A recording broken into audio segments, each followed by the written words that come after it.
Evo, otvaramo ovu presicu na obnovljenoj Krimeji. Vidite i sami da su radovi privode kraju.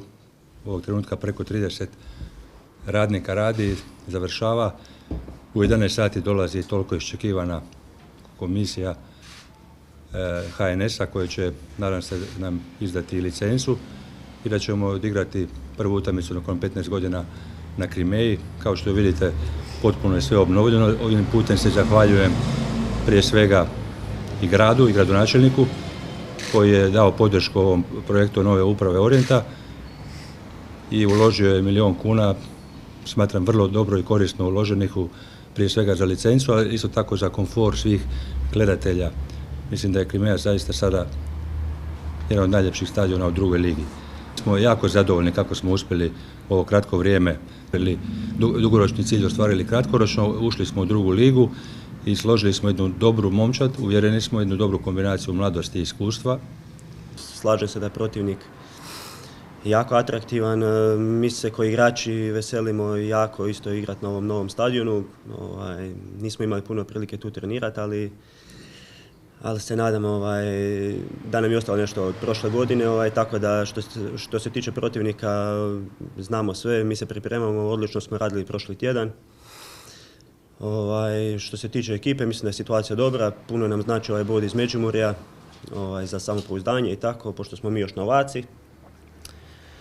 Nadamo se dobrom rezultatu, punoj Krimeji i dobrom jednom ambijentu da nastavimo sa dobrim rezultatima. Jedna jako dobra momčad sa već podosta iskustva u toj drugoj ligi. Mlade nade Dinama, mislim da to sve govori o njihovoj kvaliteti.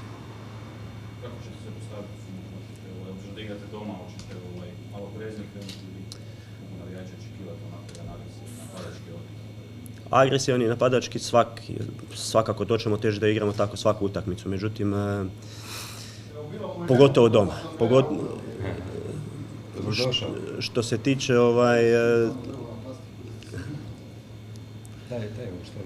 kažem agresivan i napadački svakako, nismo još definirali kako ćemo krenuti, mislim da će to biti, da će odlučiti sam tijek utakmice, ali agresivan i napadački to je svakako cilj svaku utakmicu na Krimeji.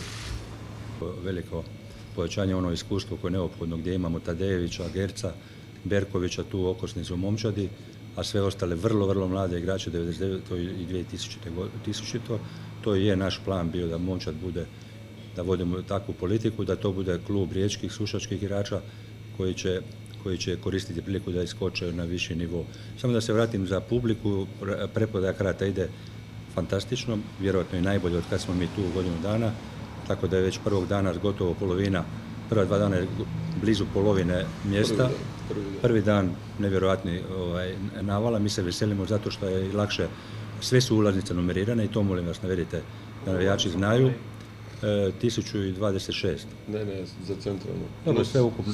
Plus stajanje. Tiskali smo isto i stajanje, pošto je... Najvjerojatnije ćemo otvoriti stajanje 20 kuna, koji bi htjeli upristojiti u budućnosti da bude 25. Još kvalitetnije. Koji su nas čekali, bilo je izuzetno naporno, nismo još uvijek gotovi, evo još se zadnji detalji šminkaju, bit će sve spremno za utakmicu, ali nešto moramo i ostaviti i za koji dan kasnije, tako da gledatelji uživaju u promjenama svaki put kada dođu ponovno na Krimeju. A očekivanja su onako kakve smo imali prije sezone, smatrali smo i prije sezone da smo dobra, mlada, potentna ekipa i da ćemo imati šta za reći u drugoj ligi. Vjerojatno svi ovi napori koji važe da su vaši kada se vratiš s prve utakmice. Pa naravno, ono što sam već i rekao, puno nas je više, mislim naravno da smo bili jako sretni zbog osvojenog boda, ali puno više nas je veselila i ohrabljivala činjenica da smo odigrali jednu jako dobru utakmicu na jednoj jako visokoj razini i to je to nekakva garancija da ćemo ove godine na Krimeji gledati dobar nogomet. Završio prelaz ovog za Orijent ili Pa... Znam da formalno nije završio. Formalno nije završio, ne znam sad više gdje bi se i na kojoj poziciji mogli pojačati. Sve pozicije su Na svakoj poziciji imamo 2 do 3 igrača, tako da mislim da je to jedino malo, to deficitno mjesto je bilo to mjesto stopera gdje nismo imali baš na svakoj poziciji rezervnog igrača, ali evo dolaskom Antića smo i tu poziciju dobro popunili i